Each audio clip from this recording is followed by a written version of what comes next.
Welcome to MTTP online classes. This is the first class for intermediate class 11 and first lecture for class 12. Friends, first of all subscribe our channel. दोस्तों सबसे पहले आप हमारे channel को subscribe कर लें। यदि आपने अभी तक सब्सक्राइब नहीं किया है तो जल्द से जल्द सब्सक्राइब करें और बेल आइकन को प्रेस करें ताकि हम लोग आपसे लगातार संपर्क में रह सकें। बस इसके लिए आपको कुछ करना नहीं है। सब्सक्राइब जो लिखा हुआ है लाल अक्षरों में, बस उसके ऊपर अपना हाथ लगाना है, आप हो जाएंगे सब्सक्राइब और उसके बाद फिर हम लोग लगातार मिलते रहेंगे। इसके बाद आपको बस बेल आइकन पर प्रेस करना है।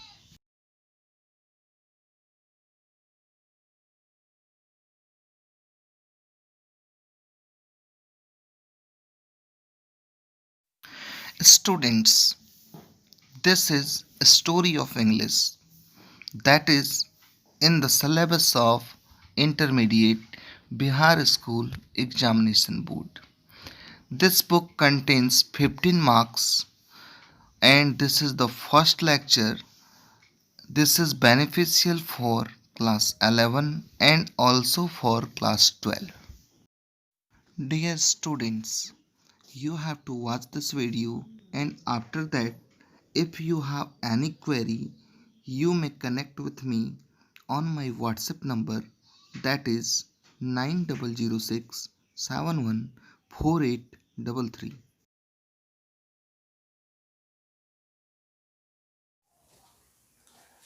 गुड मॉर्निंग बच्चों। फर्स्ट ऑफ ऑल मैं आनंद मिश्रा वेलकम करता हूं आप सभी लोगों का एमटीटीपी के ऑनलाइन पोर्टल पर, ऑनलाइन एजुकेशन पर, जहां हम लोग आज पढ़ने वाले हैं स्टोरी ऑफ इंग्लिश को। This is for intermediate. Intermediate का मतलब यहाँ पर फॉर 11 एंड 12 बोथ। 11th के लिए भी ये इंपॉर्टेंस रखता है और 12 के लिए भी ये इंपॉर्टेंस रखता है। So what is its importance for 11 and what is its importance for class 12? We look at the board. We will discuss about this topic. What is its importance? देखिए सबसे पहले स्टोरी ऑफ इंग्लिश जो कि आप देख रहे हैं, this is the name of a book. ये है क्या? तो ये किताब का नाम है जो आपके इंटरमीडिएट में 11 में भी आपको पढ़नी है और 12 में भी आपको पढ़नी है। अब इस चीज के लिए देखिए 11th में क्या है भाई, 11th में आजकल के आज 2019 से ही यानी पिछले साल से ही यह नियम लगा दिया गया है कि आपको 100 मार्क्स का इंग्लिश और 100 मार्क्स का हिंदी पढ़ना होगा। पहले 100 नंबर का हिंदी नहीं रहता था, मतलब ऑप्शनल रहता था, चुनने वाला रहता था। लेकिन आज के समय में क्या है कि आपको 100 marks English and 100 marks Hindi, खास करके उत्तर बिहार के क्षेत्रों के लिए, यानी कि किसी न किसी तरह से आपको 100 में ही बंटवारा करना होगा। तो चलिए सबसे पहले देख लेते हैं क्लास 11 में आपको पढ़ना क्या है। क्लास 11 में आपको 2 किताबें पढ़नी है। सबसे पहले rainbow part 1 and second story of English.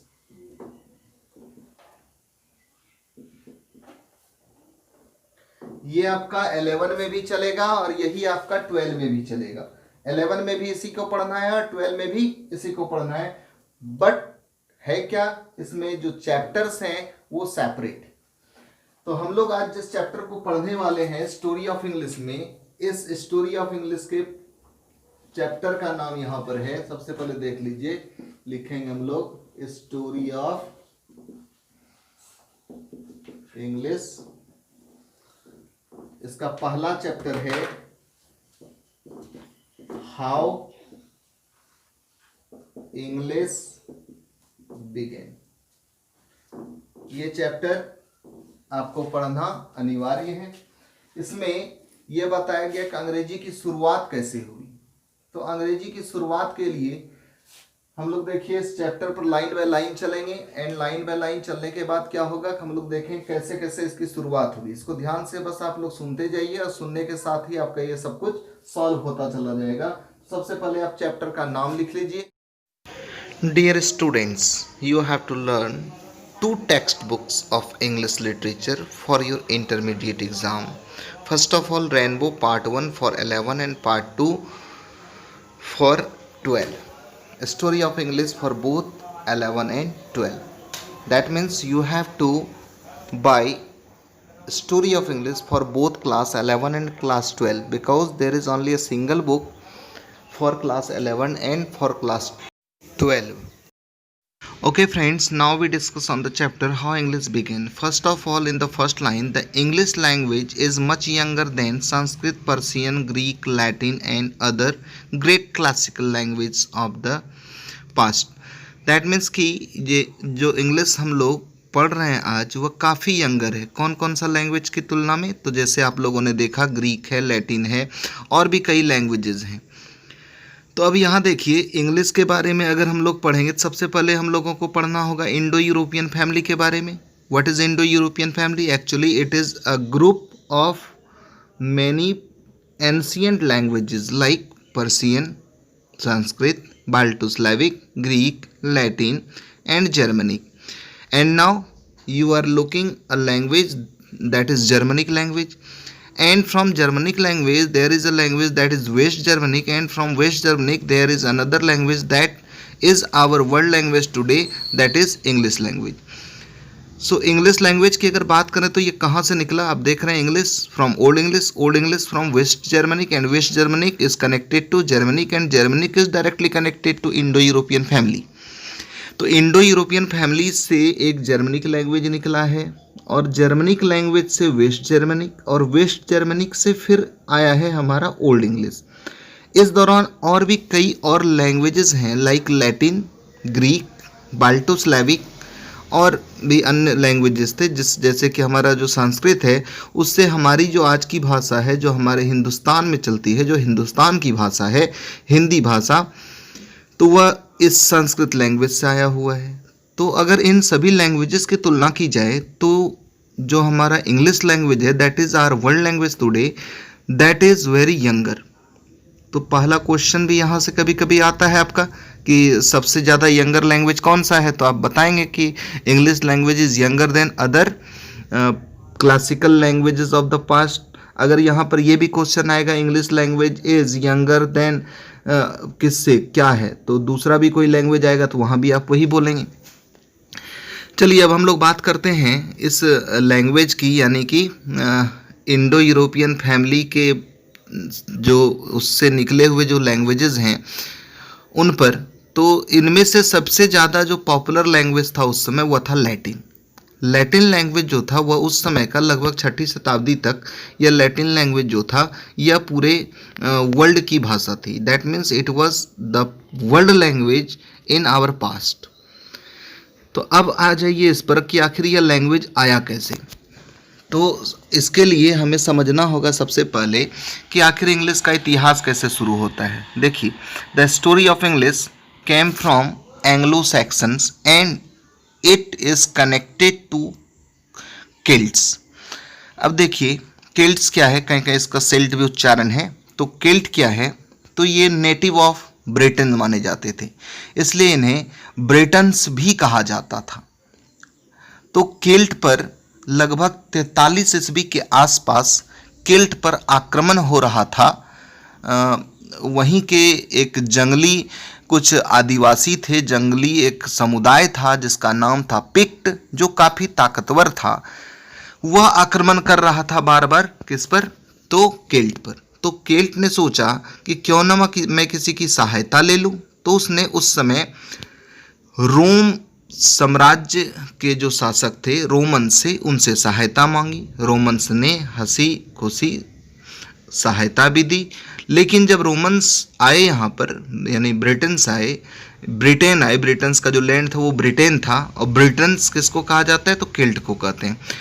तो जब ब्रिटेन्स का साथ दिया तो उन्हें ब्रिटेन भा गया, जिस कारण से वो ब्रिटेन में ही रह गए और उन्होंने केल्ट को अपना क्या किया, अपना सहयोगी बना लिया, या मिला जुला करके कह सकते हैं। अलग अलग किताबों में अलग अलग तरह की बातें हैं। तो ज़्यादातर जो बातें सहमत होती हैं वो इन सब चीज़ों से कि केल्ट को भी लगभग गुलाम ही बना लिया था। फिर भी वो खुश थे कि चलो कम से कम इन जो पिक्ट्स हैं इससे तो हम लोग बचे हुए हैं। लेकिन लगभग 410 ईस्वी के आसपास रोम पर उधर हमला हुआ, तो यहाँ से जो रोमन थे वो लोग यहाँ से वो लीव कर गए। कहाँ से? तो ब्रिटेन से। अब ब्रिटेन से उन्होंने जब लीव किया तो उस समय तक भी पिक्ट से इनका झगड़ा चल ही रहा था। तो अब पिक्ट फिर आ गए आक्रमण करने, तो अब ये किसको बुलाएंगे भाई? तो रोम तो चले गए, रोमन्स चले गए रोम अपने साम्राज्य की रक्षा करने के लिए। तो अब इनके पास एक ही ऑप्शन था। वह ऑप्शन क्या था इनका? तो इन्होंने जर्मनी के एक जो वहाँ के समुदाय थे, एक ग्रुप ऑफ ट्राइब्स था वहाँ पर, एंजल्स, सैक्सन्स और जूट्स, इन तीनों को अपनी रक्षा के लिए बुला लिया। Angel, Saxon and Jutes. Jutes मुट्ठी भर थे, a handful of people in this group, सो इसलिए इनकी चर्चा उतनी ज़्यादा नहीं होती है। लेकिन एंजल्स एंड सैक्सन, ये जो दोनों ट्राइब थे, ये काफ़ी उस समय काफ़ी अपने मतलब कि उनका जो काम करने का तरीका था या उनकी शक्ति थी वो काफ़ी ज़्यादा थी। इस कारण से वो काफ़ी शक्तिशाली माने जाते थे। एक्चुअली जो एंजल्स थे वो अपने जर्मनी के भी मतलब बैकवर्डेड लोगों में से आए हुए थे, लेकिन धीरे धीरे उन्होंने अपनी शक्ति जागृत कर ली थी और अब वो ताकतवर माने जाते थे। काफ़ी लंबे चौड़े शरीर वाले, खास करके उनमें पॉलिटिकल स्किल, कम्युनिकेशन स्किल सब कुछ अच्छा था। इस कारण से जो उस समय के एंजल्स थे और सैक्सन थे, ये कहीं भी शासन करने में अपने आप को कमज़ोर नहीं समझते थे। आ गए ये हेल्प करने के लिए, किसका? केल्ट का। तो नेटिव ऑफ इंग्लैंड कौन था? तो नेटिव ऑफ इंग्लैंड था केल्ट यानी ब्रिटेन्स। लेकिन जब उन्होंने बुलाया रोमन्स को, मतलब रोमन्स जाने के बाद जब रोमन्स चले गए तो उसके बाद एंग्लो सैक्सन आए लगभग 410 ईस्वी के आसपास, और 410 ईस्वी के बाद एंजल एंड सैक्सन और जूट्स को लगा कर ये जगह तो बड़ा बढ़िया है यार, बहुत अच्छा है, क्यों ना केल्ट पर आक्रमण कर दिया जाए। और जिस तरह से भस्मासुर जैसे असुर ने भगवान शिव से वरदान लेकर शिव जी के ऊपर ही हाथ रखकर उन्हें जलाना चाहा था, उसी तरह केल्ट के आमंत्रण के बाद केल्ट पर ही एंजल्स और सैक्सन ने आक्रमण कर दिया। यानी ये क्या हो गए? इन्वेडर। कौन? Angel, Saxon. अब केल्ट तो गुलाम बन गए इनके, धीरे धीरे लोग मिलकर भी चलने लगे। बात आई लगभग 449 ईस्वी की, जब 449 ईस्वी तक ये जो एंजल्स थे, सैक्सन थे, जूट्स थे, केल्ट्स थे, तो ये सभी मिलकर एक जगह जब रहने लगे तो एंजल ने अपने प्रभुत्व को दिखाते हुए, चूँकि इनमें से सबसे ज़्यादा जो प्रभुत्व वाला व्यक्ति था, ग्रुप था, वो था एंजल्स, मुखिया था इसके समुदाय का। तो उसने अपने प्रभुत्व को दिखाते हुए पूरे उस जगह को अपना जगह बना लिया और अपने नाम पर उस जगह का नाम दिया, और इस जगह का नाम था एंगल प्लस किन यानी एंग्लिकन। वही बना आगे चल करके, यानी एंजल की प्रजाति या एंजल की जाति, आगे चल करके यही angel plus land, angle plus land फिर बन गया एंग्ला लैंड। लगभग 1000 ईस्वी के आसपास ये वर्ड रिप्लेस हुआ था। धीरे धीरे 449 ईस्वी की अब बात करते हैं। 449 ईस्वी से एक समय निर्धारित किया गया कि चलो अब 449 ईस्वी से एक समय निर्धारित किया जाता है जो ओल्ड इंग्लिश का पीरियड का प्रारंभ माना जाएगा। That means it was the starting period of old English 449 AD। 449 AD to 1066 AD, it was the period of Old English. If we talk about the name of the language, that means English, how English came about AD 449, that means 449, a group of Germanic people gave the name of their language on the name of Angel tribe. It was English, that is English today. It is also known as Anglo-Saxon or Anglo-Celtic, but the name Old English that is more popular than other. So Celts, that was also called Britons, called out a Germanic people or Germanic group of tribes, Anglo-Saxon and Jutes, called together Anglo-Saxon. On the name of Anglo-Saxon, the name of the language English came out. Let's go on exercise and answer the questions. First of all, we solve all the objective types question, and after that we will go on the subjective type of question.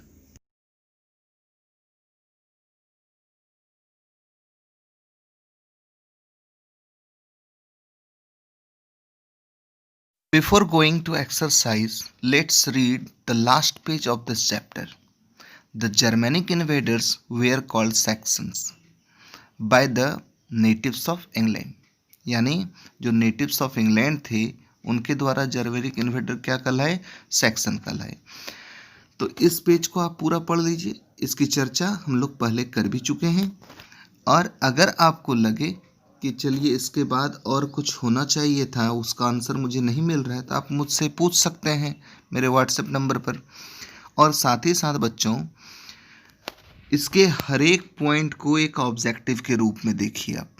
अगर आप अच्छे ढंग से पूरे video को सुनेंगे तो आपके पास टोटल ऑब्जेक्टिव्स होंगे। क्या क्या है, complete the statement given below, कुछ क्वेश्चन आंसर था, इससे भी पूछा जाता है, कई बार क्वेश्चन पूछा गया इंग्लिश लैंग्वेज इज क्या है, तो यंगर देन हो सकता है, यहाँ पर पर्सियन ना दे करके लैटिन पूछ दे, तो कोई भी पूछेगा तो उससे यंगर ही होगा, ओल्डर नहीं दीजिएगा। अब तो ऑप्शन वाला आ गया है, अब तो 4 ऑप्शन रहेगा, यंगर रहेगा, नॉट यंगर रहेगा, या कुछ भी इस तरह बना के दिया जाएगा। English way speak today has come from the speech of Germanic tribe, किसके स्पीच से आया, तो जर्मनिक ट्राइब से। तीसरा, द एंग्लो सेक्शंस वेयर, कहाँ के लोग थे, जर्मनिक पीपुल थे। फिर देखिए, through dash English belongs to the ancient Indo European family of languages, कहाँ से आया, तो थ्रू जर्मनिक, जर्मनिक के through English belongs to the ancient Indo European family of languages. चलिए इतना देखिए, इसके बाद कुछ इसमें शॉर्ट टाइप क्वेश्चन है जो आजकल 2-2 नंबर में पूछा जाता है, ज्यादा क्वेश्चन है नहीं, छोटा छोटा आंसर है, बिल्कुल क्वेश्चन को देखते जाएंगे, आंसर मिलता चला जाएगा, देखते रहिए इसको। अब उतार लीजिए इसको, फिर आगे लिखते हैं हम लोग। Now come on the second question, that is answer these questions very briefly, यानी संक्षिप्त में इसका उत्तर हमें देना है। So question is, who did the native of England call Saxons? So what should be the answer? Germanic invaders were called Saxons, यानी Germanic invaders क्या कहलाए, सैक्सन कहलाए, by the natives of England, किसके द्वारा, नेटिव्स ऑफ इंग्लैंड, यानी जो England के मूल निवासी थे उनके द्वारा। Now come on the next question. What did the Saxon call the native of England? यानी what did the Saxons call the native of England? Saxons ने क्या कहा नेटिव ऑफ इंग्लैंड को, तो क्या आंसर है इसका, the Saxons called the native of England वेलास और फॉरनर्स। तो या तो वेलास का है या फिर फॉरनर्स का है। अब नेक्स्ट क्वेश्चन पर आ जाइए हम लोग। Now come on the next question, which languages where called English, यानी किन किन भाषाओं को इंग्लिश, ENGLISH। तो हम लोगों ने जस्ट कुछ देर पहले पढ़ा था कि इंग्लिश किसको कहा गया था, तो जर्मनिक इन्वेडर्स की जो भाषा थी उसे ही कहा गया था English. The languages of Germanic invaders, यानी जर्मनी से जो आए हुए लोग थे कौन कौन, एंजल, सैक्सन एंड जूट्स, इनकी भाषाओं को ही इंग्लिश कहा गया था, जो कि एंजल से आया हुआ था, और यही धीरे धीरे आगे चल करके इंग्लिश बन गया। And now come on the last question, when did the name England come, यानी इंग्लैंड कब आया यूज में, जो वर्ड इंग्लैंड था वह यूज में कब आया। Which word did it replace, किस वर्ड ने इसे रिप्लेस कर दिया, तो सिंपल आंसर है इसका the word England came into use in about AD 1000, यानी लगभग 1000 ईस्वी के आसपास इंग्लैंड जो वर्ड था वो अस्तित्व में आया। It was replaced on the word एंग्लिसिन, यह किसके ऊपर रिप्लेस होकर के आया, तो एंग्लिसिन या एंग्लिकिन के नाम से, एंजल प्लस किन, जिसकी चर्चा हम लोग पहले कर चुके हैं, एक बार उसको आप लोग देख लीजिए। तो उस एंग्लिकिन को या एंग्लिसिन को रिप्लेस किया इंग्लैंड ने। पहले एंजल प्लस किन था और वह आगे चल करके एंजल प्लस लैंड, फिर एंजल से बन गया इंजल, इंजल प्लस लैंड हो गया इंगल प्लस लैंड हो गया एंगल लैंड, फिर हो गया इंग्लैंड, इंग्लैंड से फिर हो गया इंग्लैंड। तो इस तरह से इंग्लैंड नाम जो आज है वह अस्तित्व में आया हुआ है।